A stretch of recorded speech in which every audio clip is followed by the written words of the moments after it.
Can we start? Yes. Okay, ma'am. Good evening, everyone. This is Tanvi Sharma, Secretary of Women's Development and Empowerment Cell. I welcome you all for today's event where we will be having a session on menstrual health and hygiene. As we all know that hygiene is such a basic but the most important part of everyone's life. And if not, then they should surely develop it. Hygiene not only goes for the surrounding but also for the body so that any serious issues and problems related to health. This also goes for the menstrual period so that urinary tract and reproductive infections could be avoided.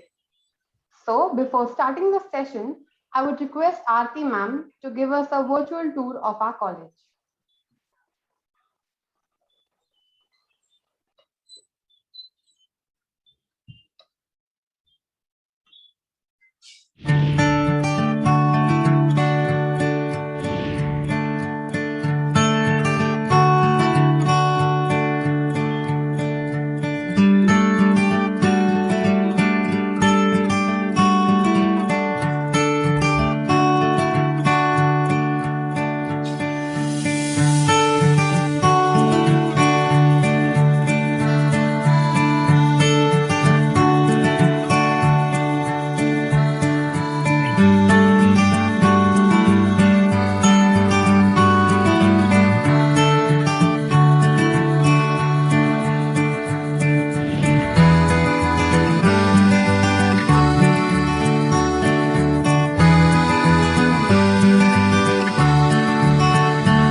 Thank you, ma'am, for the video. Now, moving forward, I would like to introduce you to Ms. Vaishali Ojha, Chairperson of WDEC, to introduce us to the speaker, Dr. Sejal Tambat, ma'am, to our participants. Thank you, Tanvi. We have among us a very renowned and practicing physician, Dr. Sejal Tambat. I would take this opportunity to introduce ma'am. Ma'am is an MBBS, MD, Masters in Family Medicine. Ma'am has completed her fellowship in diabetes and diploma in tropical medicine and hygiene. Ma'am has worked as a medical officer at many reputed organizations like HelpAge India, Uttarakhand, Karuna Trust, Arunachal Pradesh, National Center for Polar and Oceanic Research, NCPOR, Goa, and currently ma'am is associated with Doctors Without Borders India, DWBI, Mumbai, Maharashtra. Ma'am, our heartfelt welcome to you to this session on menstrual health and hygiene. Over to you, ma'am. Thank you, everybody, for the lovely welcome and introduction. I must say that the students of this college are very lucky because they have such good facilities in the college. And I really was wondered seeing all the, amenities that are there for the benefit of the students. Okay, so today's topic is very interesting, like menstrual health and hygiene. And I was more interested into the mustache that was made in the poster underneath the M. That means the boys should also know about menstrual health and hygiene. Okay, so isn't this menstruation itself a taboo in our society? How many would agree with me? I don't know how would we record this, but then, yes, we have so many raised hands. That is good. That is good. Okay. So in the Indian society itself, yes, talking about menses, talking about periods, and all this is a taboo. But come on, we are in the 21st century, and the young generation, that is you that I'm talking to, the boys as well as the girls, they all should know that this is no more a subject of taboo or stigma or shame for the females. And we should know all that about menstruation, and we should support the people who are having any issues or any problems related to or around menstruation. So we will see how these issues are there. I have made a small presentation for it. Let me share my screen.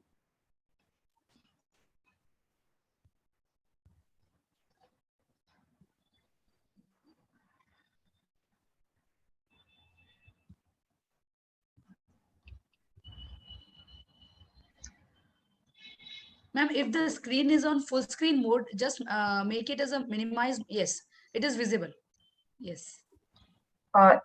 This is on full screen. Yes, is yes, it okay? Visible, ma'am, visible. Yeah, okay. So let's talk about periods. This is the wonderful photo of a butterfly. It is taken by my husband.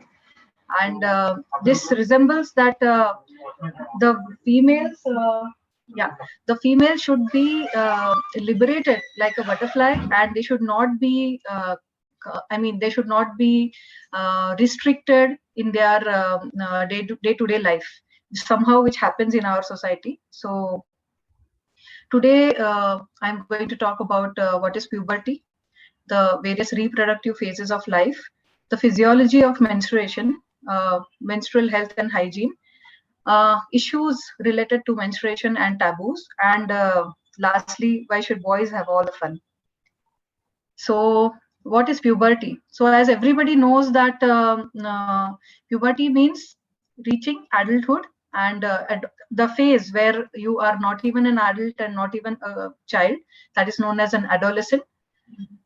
We reach the stage of adolescence to attain sexual maturity, and which has given us a capability of reproducing, that is giving birth to a new individual. And why does this happen? It happens because of the various hormonal changes that take place in the male and the female. The male having the hormone testosterone, and the females having two hormones named as estrogen and progesterone. So there is a various interplay of these hormones in our body, which bring about the pubertal changes. So this is just to go around this everybody notices in their life. So boys around puberty, they will start developing acne on their face, then facial hair, their voice will change, there will be more, and there will be growth of the genital organ. So as it is depicted in this photo, that the shoulders get wider, there is development of hair on the underarms and the pubic area, and the private parts, they get longer and testes get larger, and they get hair on the neck and chest, and the muscles also development happens. In some of the cases, breast growth can also occur in males. Yeah, that is a pretty normal physiological phenomenon.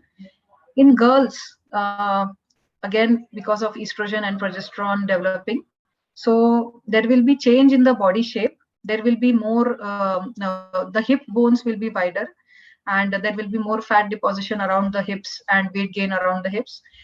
The girls start developing menstruation, which is a normal physiological phenomenon in which there is bleeding every month, the cyclical bleeding. There will be development of pimples, pubic hair, hair on the underarms, and breast development. So these are the normal changes which everybody have seen and experienced in their life. And then what is menarche? Menarche is the first time a girl gets periods. So the first menstrual bleeding in the life of a female or a girl, it can happen around 11 to 13 to 14 years. That first menstrual period is known as menarche. Then the menstruation, it continues during the reproductive cycle of the life. Getting menarche means your body is getting prepared for making you capable of reproduction, for making you capable of giving birth to a new individual. So after the start of the menses, until the age of 48 or 50 years, it is the total menstruation cycle, which is also known as the reproductive cycle. And after 50 years, and in some cases, maybe even before 50 years, but from the age of 45, there will be changes of menopause when the menstruation stops. So just to see that this, whatever you're seeing is the inside of the uterus. The uterus has been cut longitudinally, and the V-shaped cavity that we can see here, this is the body of the uterus. This canal is the vagina. These are the fallopian tubes attached to the body of the uterus, and these two things are the ovary. So ovary contains multiple developing eggs. So under the hormonal changes, each month an egg is released from the ovary. That happens after follicular development, follicular phase. The hormones bring about the release of this ovary. The ovary is then picked up. This the ovum, the egg, one single egg is released. The ovum is picked up by the fallopian. In the ovulation phase, this picked up ovum is inside the fallopian tube. It travels all the way up to the fallopian tube to the body of the uterus. This happens under all the hormonal changes that take place in the body. The egg is there in the body of the uterus. So if there is fertilization, the meaning of fertilization is like if after marriage, like we see that the husband and wife have sexual relationships with each other. If this ovum gets fertilized by a mature sperm, then this ovum will start developing into a pregnancy. But if that the ovum does not get a sperm, then what happens is seen in the menstrual phase. Every time that the ovum is inside the body of the uterus prepares itself for an anticipated pregnancy. That means the width and the height of the uterus will grow. Not the height, sorry, the width of the uterus will grow. The blood supply to the uterus will grow, and the musculature of the uterus will grow to support a pregnancy if it happens. And if the ovum is not fertilized by a sperm, then all the preparation that has been done by the uterus, it undergoes shedding. And that shedding is whatever the menstrual, monthly cyclical bleeding that we get through the vagina. Okay, so all that is prepared. The lining of the endometrium is shed into this, and that lining is the menstrual bleeding that we get. So I wanted to ask one thing, like this is a normal physiological process and it is happening from the hormones that are released from the brain. So is it a question of stigma in is a woman considered impure? Should a woman be considered impure because of her normal physiological process that is taking place under her, into her body every month cyclically? Sorry, I can't see anybody, but then, yeah. I hope like there there must be very answers to say that this should not be stigmatized, and the female should not be considered as impure during her menstrual bleeding. I know that there are still so many families in our Indian society, and not only in villages, but also in Mumbai. I have seen so many families that they still believe in keeping the woman who is menstruating separate from rest of the family members. So there are two scientific reasons for this. One is that during this menstruation, women get a lot of pain in abdomen, pain in the legs, thighs, and everything. So it is a good thing to keep them separate and avoid any work during these 4-5 days so that they could get adequate rest. Because in the villages, this women need to go to the farm, they need to do a lot of hard labor. So it is good in some way that they are not allowed to work during this 4-5 days and adequate rest is given to them.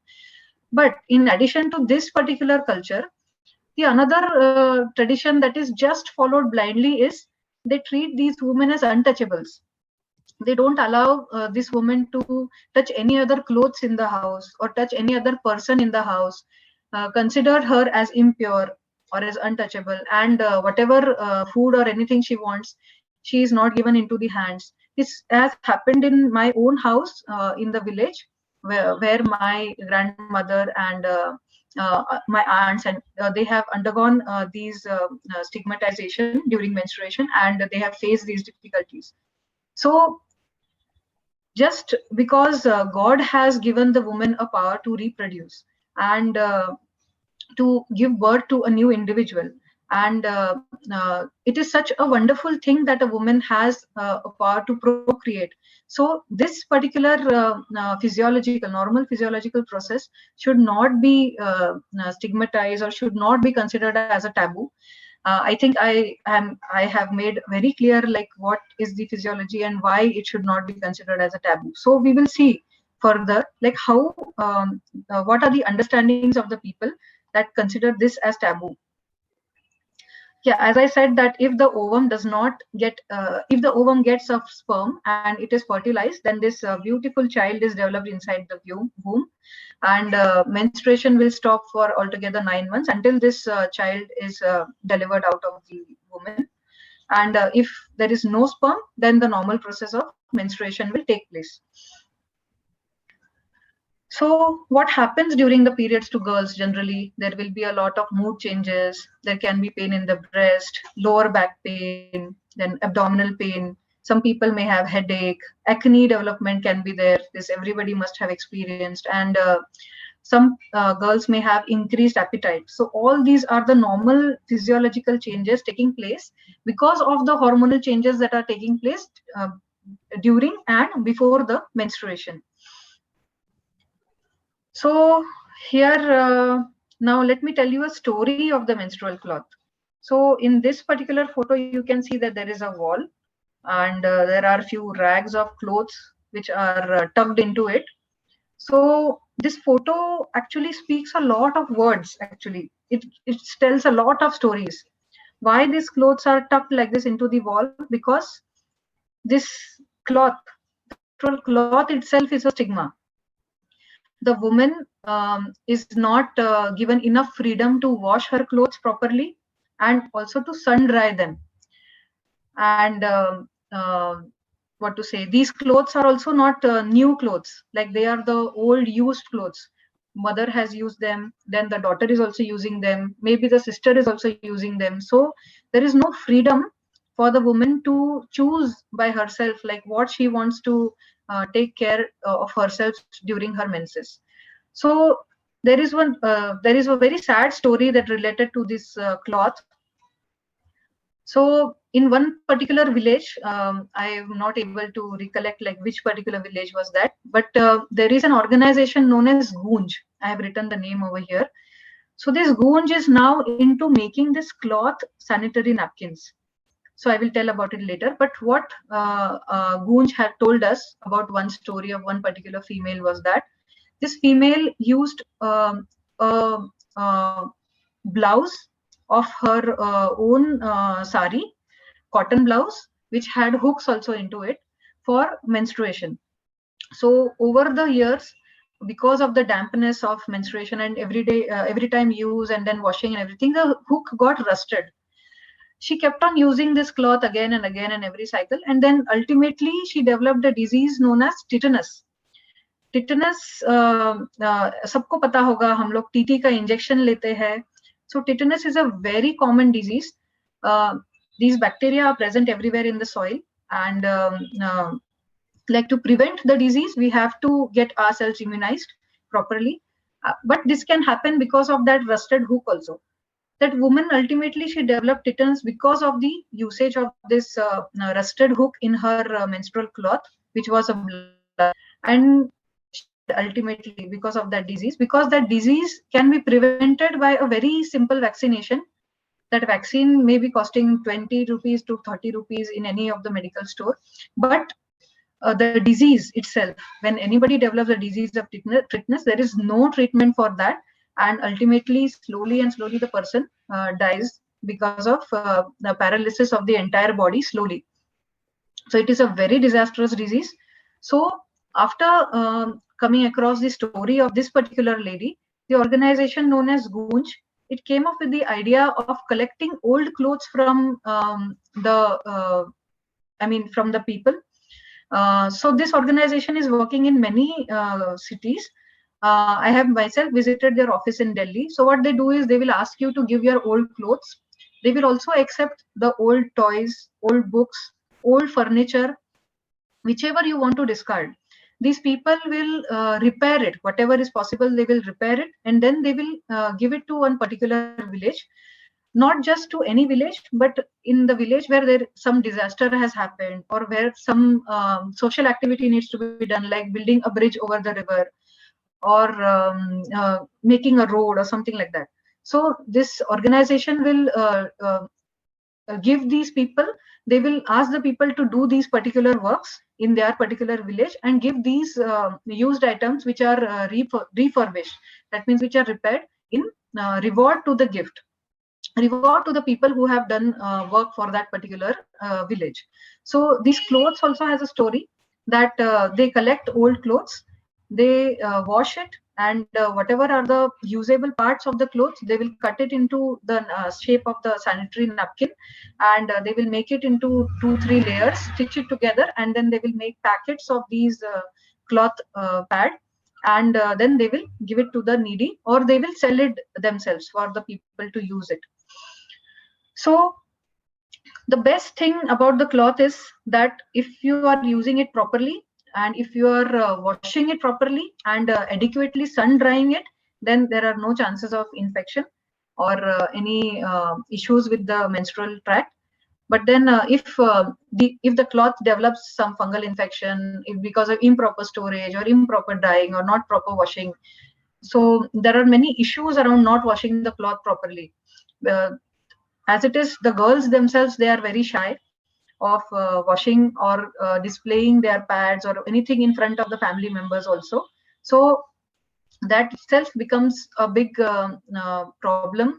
Like this menstruation of a girl in the family is not discussed openly. So that is another issue. But then according to, if the cloth is used properly, this is the best method for menstruation in today's world, because we are creating a lot of plastic waste because of the sanitary napkins. We will see how. These are the modern menstrual products. Sanitary napkins, as everybody knows, that it is the most common used product. And these are the tampoons, which also used by some people. And this is the most user-friendly, the menstrual cup. So if anybody remembers, there was one advertisement on the television. Hindi में उसको बोलते थे धोना सुखाना बनाना अब गया वो जमाना. So that advertisement was mainly for the sanitary napkins. Why the sanitary napkins are so famous? That it was advertised with a agenda to make the menstruation a hygienic thing. Yeah, using the cloth is little bit unhygienic because if the storage and washing conditions are not proper. But then in the pad, to make it hygienic, they will put some chemicals to keep the surface dry and also to soak all the menstrual blood. So now research is showing that these chemicals in the sanitary napkins, when they are used over many years, so they can be a cause of the genital tract cancers. They can be, I'm not saying that they all cause, but they can be a cause. So studies are still going on to see like how much safety of the sanitary napkins is there in the day-to-day use. But the good thing about the sanitary napkin is that it has reached even the remotest of the remotest village. Like even if you go to a very remote village in somewhere in the Himalayas, these sanitary napkins will be easily available in the store. Yeah, but then in some places where there are absolutely no access to anything, people still use the cloth over there. Tampons are also a good thing, but it requires again proper technique for insertion, and for some people it may be a discomfort. And if it is forgotten, the tampons, if they are forgotten after insertion, then they can cause a very serious disease also, which I will not name here because it happens in a very few people. But yeah, again, the hygiene needs to be maintained properly. And the menstrual cups. These menstrual cups are very user friendly. These are a one-time investment. That is what I think. Every month, that plastic disposal, the way we use the sanitary napkins, but in our system there is no adequate procedures for disposing the sanitary napkins. In Mumbai, what happens? We put the sanitary napkin wrapped in a plastic waste bucket. It goes to the BMC thing, and then BMC also fills it. I mean, land fills it somewhere. So ultimately, what is happening is this plastic is dumped into some particular land, which is like the Mumbai whole garbage is collected. But in other areas, like in villages or anything, what happens is this sanitary napkins are just thrown anywhere, and it goes, most commonly they are eaten by the cattle. It happens in Mumbai also, and in outside Mumbai also. They're eaten by the cow or by the goat or anything, and then they have that plastic in their stomach, and these animals are dying. So that is not an issue with the menstrual cup. So the menstrual cup, it also needs a particular technique of insertion, but it is very easy to use. It is very comfortable, and depending on your menstrual flow, you need to change it once or twice a day, depending upon the flow. Absolutely. So I mean, slowly and slowly we should think about decreasing the plastic waste and moving towards more sustainable and more environment friendly options. We will see why. So yes, as I told that menstruation is considered as a taboo. It is considered as a taboo not only in India, but also in many countries across the world, and specifically also in some of the African countries. So do not go to the temple, do not cook. Then some girls, they miss the schools during the periods. Then they are not allowed to touch males, or they are not allowed to touch any other member of the family during the periods. And there are certain types of food that is not allowed to eat. Like I remember, like my grandmother used to say that when you have menses, you should not eat sour foods like pickle or curd or mango, something like that. So I don't know what was the science behind it, but then still that was told. And these are just myths. uh, Actually, there is no scientific basis, as we have seen the physiology of menstruation, that whatever changes are happening are because of the hormonal changes taking place in your body, and that is the menstrual fluid that you're menstrual blood that you're getting every month. So there is nothing impure associated with it, so that temples are not allowed or cooking is not allowed. So I think that it is high time that people should understand that this is not a taboo anymore. Yes. So what are the issues around menstruation? So around half of the world is menstruating. So maintaining the menstrual hygiene is important because, as we said, that some of the students, they miss schools. So if we see every month, um, UNESCO is estimated that at least 1 in 10 American adolescents have missed schools during their periods. So this is a study. I mean, these things are done only in the Western countries. That is why we have this data over here.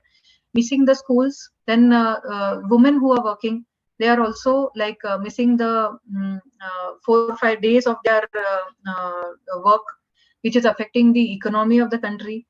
The poor menstrual hygiene leads to vaginal infections and all other infections, which affects the health of the individual. And this environment, it shows that average North American woman will use and throw away 11,000 tampons and pads in her lifetime. So this, in North America, if in one lifetime 11,000 plastic waste is generated by one particular woman, then imagine the population of India and imagine the population of women using the sanitary napkins or tampons in India, and imagine whatever plastic waste that we are generating. Global warming could be one of the possibility because of generation of such a large amount of plastic waste. And lack of human rights, as we said that these girls are not allowed to go to school, or then they are not allowed to go to the temple. So this is violation of human rights on their part during the menstruation. So all this is linked, and linked in all the ways.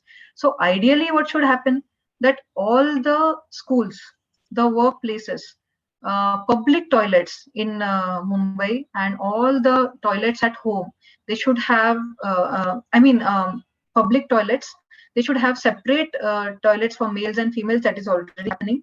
But is there clean water supply in all the toilets? Or basically, is there a continuous water supply in all the private toilets? Are the school toilets clean enough so that the girl does not have a hesitancy in using it anymore? But that is not a situation in most of the public toilets or in the school in our country. Some of the workplaces which are corporate, they must be having a clean toilet and adequate water supply and soap and water to wash hands. But most of the workplaces may not have this situation. And the information and education about menstrual hygiene, it should be provided in the schools. It should be given via the health workers. It should be given via doctors. It should be a talk of general conversation between the mother, the child, and also between the father and the child, so that there is no shyness in opening up for this conversation. So here we can see a statistics that only 34% of girls school in India have functioning toilet. That is such a poor state. In some other countries also, like in Burkina Faso, 17% of the girls have a place in their school to change their sanitary material. So again, this happens not only in India, but it happens in other areas also. 1 out of 3 school girls in South Asia are not aware of their menstruation prior to menarche. Yeah, because this is not the topic which is discussed with children, which is not educated in the families. So that is why this ratio is there. And only 2.5% of school girls in South Asia knew that the menstrual blood, it came from the uterus. So again, the normal physiology of a female's body and even of a male's body, it should be understood. I mean, it should be communicated in a proper way and at a correct time to the children by the school.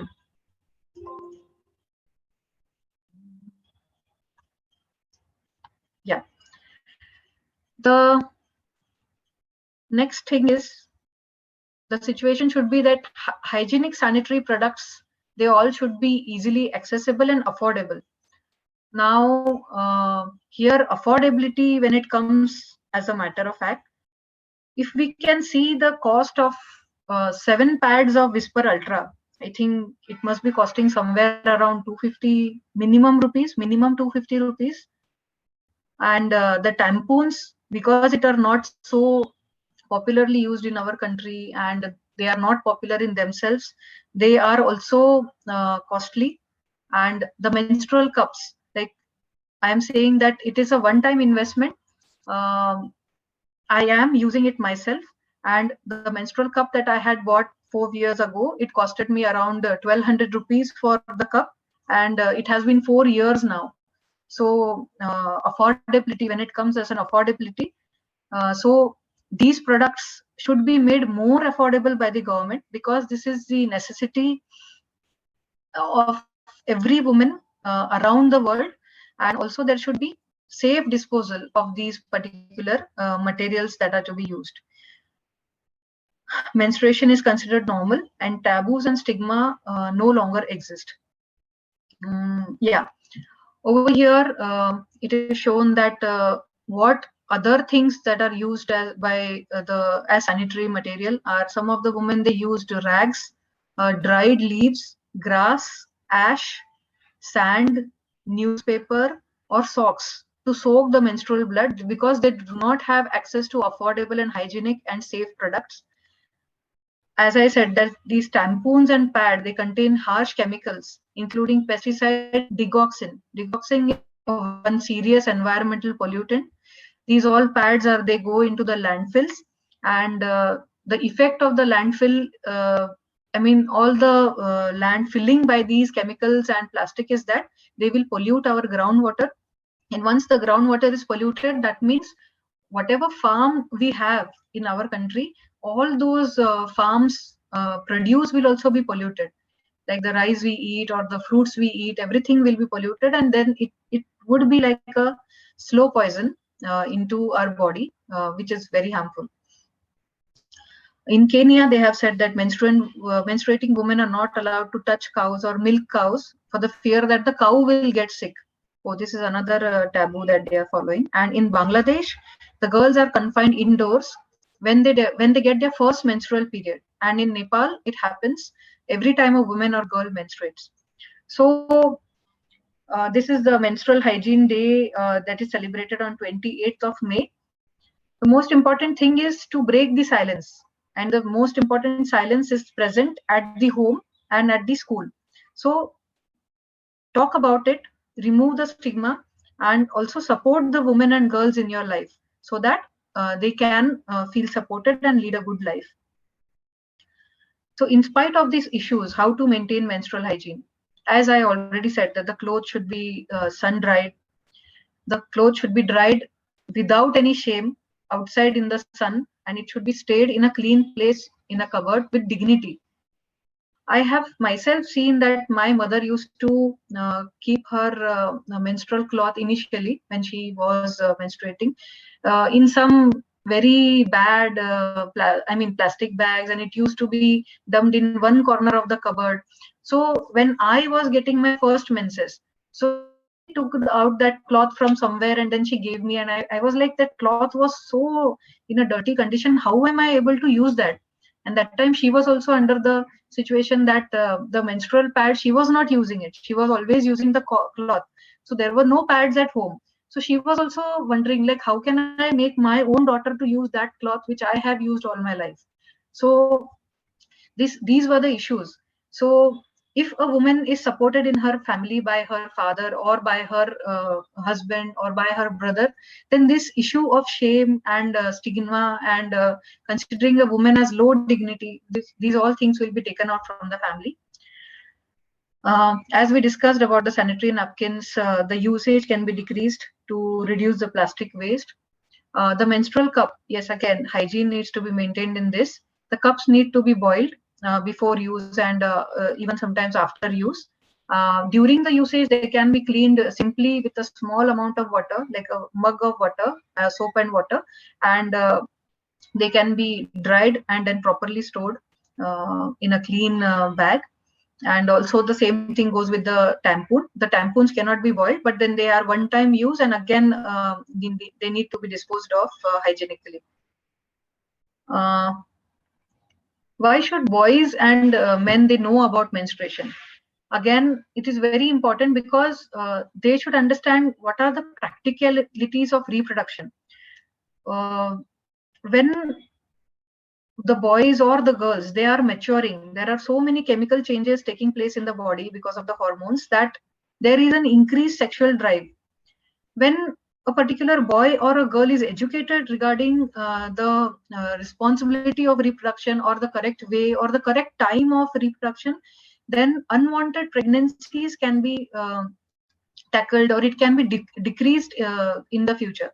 Otherwise, without any knowledge, here we are with a population of so many billions. Okay, so boys should have the understanding about the practicalities of reproduction, the correct age for it, how to indulge in safe sex practices, and think about future contraception. This will avoid the unwanted pregnancies in future, and this will also create a respect for the opposite sex. And so many girls might have experienced bullying or stigmatizing of girls in the colleges during the menstruation. So to stop all these things, the boys should be educated regarding this, and this education should start right in the school. In the school means when the secondary education, secondary classes start in the school, that should be the correct age and the correct place to give education regarding this. And it should be carried by a very sensitive teacher and in a very appropriate manner, so that this is not considered as a taboo and as a matter of shame, but it is considered as a matter of respect for the opposite sex. So the take home message is that menstruation is a normal phenomenon. We should break the taboo and break the silence at home. More and more people need to be educated, and awareness needs to be spread on menstrual hygiene. Respect the opposite sex. You also live with dignity, and let other people also live with dignity. Okay. So I would like to tell a few things regarding my organization. I am a part of an organization known as UMETA Foundation. The main aim of this organization is that we are a group of socially motivated individuals. We are a group of doctors and paramedical staff and engineers and film and so many people who want to bring about some good particular change in the society. We are seeing that there are so many issues going around, but then surrounded by the issues, how do we pay back to our society in our own way? That is the work of UMETA Foundation. You can read more about it on our website, umeta.org. If anybody wants to experience how people live life in village with very limited resources, so they can come and visit this beautiful farmhouse that we own in Nasik. The contact number of Mr. Umesh Khade, who is the organizer. This person sitting in a black t-shirt is Mr. Umesh. His phone number I have mentioned here. And this is the lake, which is just right down in the farm. This is the dam water collection actually. This is just right below the farmhouse that we have. And this is our natural swimming pool. So if anybody wants to go on to nature talks, where information would be given about wild birds, what are the organic food that we should eat, why should we turn into more towards organic farming, why should we prevent all these chemicals from entering our body, and many such talks regarding nature. If anybody is interested, they can join us. They can contact this phone number. They can, whatever are the future programs, we will let you know. And yeah, this is how like we can take a step towards your youth and make you sensitive enough so that you would also be able to pay back to the society. I think, yeah, this is my last slide, and I would like to stop my presentation over here. Thank you, Sejal ma'am, for the informative talk. With your permission, I'll start taking question answers. Yes, we can take questions. Okay, ma'am. So there are quite a lot. So Shruti Jha asked, is bad menstrual hygiene in any way related to mental health? Bad menstrual hygiene. Yes. Yeah. Yes, because if you keep on getting sick because of the menstrual issues, like having infections and everything, so that can affect your mental health completely. But I cannot say that because of the infection, the mental health will be affected directly, but indirectly it will have an impact. Okay. Second question, Krisha asked, for how long should a pad be used? A pad. Be used. Yes. So a pad, it depends upon the menstrual flow. If you are seeing that the pad is completely soaked, then in 8 hours, then you can change it in 8 hours. Or for some people on the flow, it can even last for 12 hours. But it is better to change the pad after 8 hours. Okay. Next up, ma'am, what about late periods and irregular periods? I may not be able to comment properly on that because there may be so many different reasons for the late periods. So better to get evaluated from your doctor and discuss on it. Okay. Ma'am, someone's asking, can you explain the reasons of PCOD? PCOD again is polycystic ovarian disease. So it again happens because of some of the hormonal imbalances that are taking place in your body. So the most important, the effect that is seen because of PCOD is irregular menstruation. Again, to regularize the menstruation, you need to see a doctor who will put you on hormonal supports, and then that disease can be controlled, and then the menses can be regularized. Okay, ma'am. One last question I'll take. Ma'am, what are your views on women who try to oppress other women on these topics? Trying to oppress Other women on these topics? No, I think my view would be like no woman or no individual should be oppressed in any particular topic or any situation, because we all are like individuals who have come to birth with one particular any particular aim that we have in life. So supporting each other and working with each other, that would be just my opinion on it, and nothing negative about it. Okay, ma'am. I guess we shall be stopping here with the question answers. I would request Mrs. Mary Pillai, chairperson, ma'am, to give vote of thanks.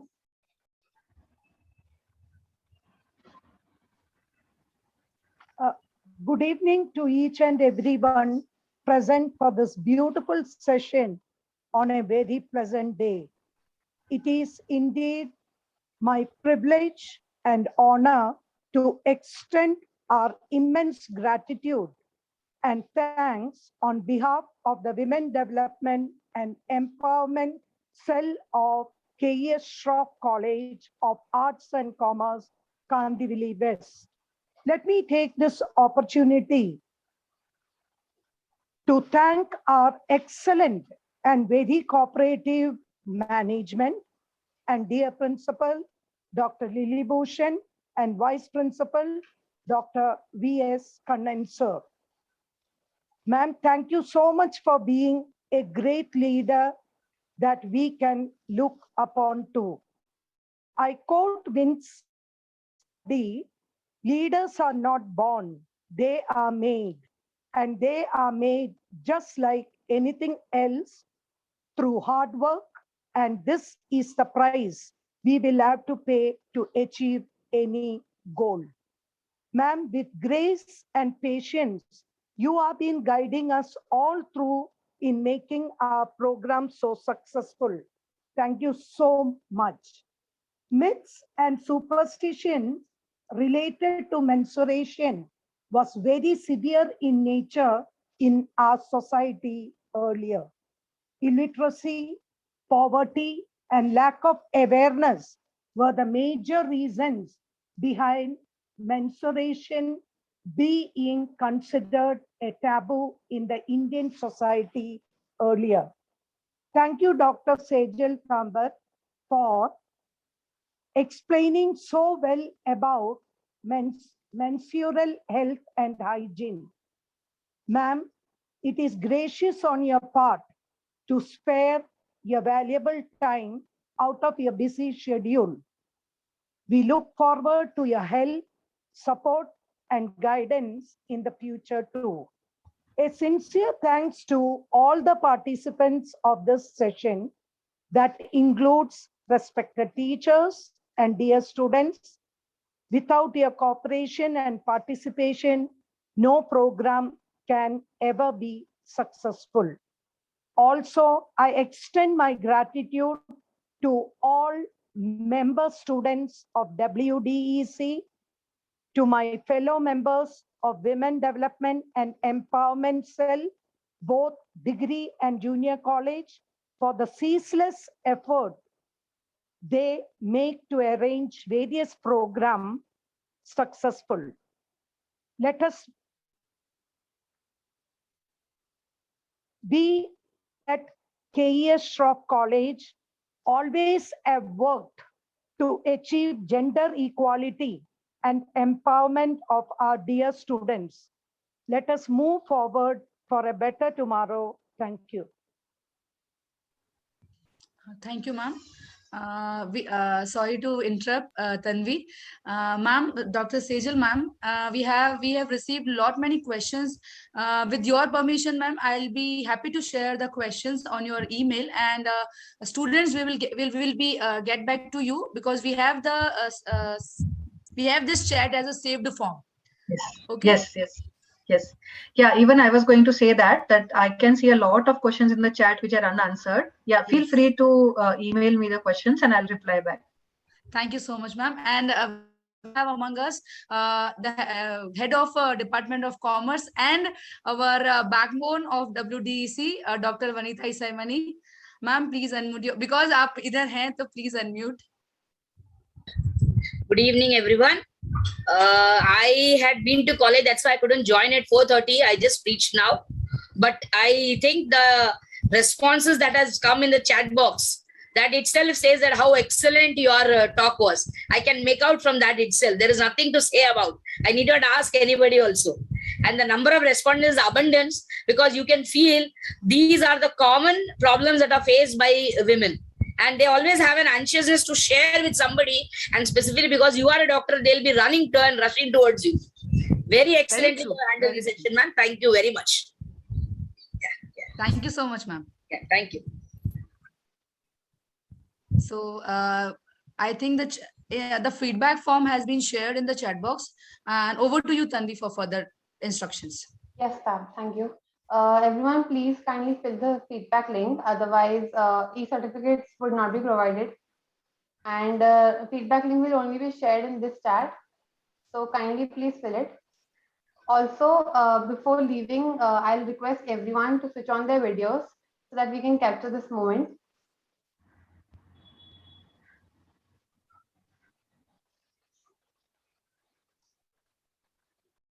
Thank you, everyone. As every story has an end, we come to the end of the session. I hope everyone liked it, and we look forward for more such participation.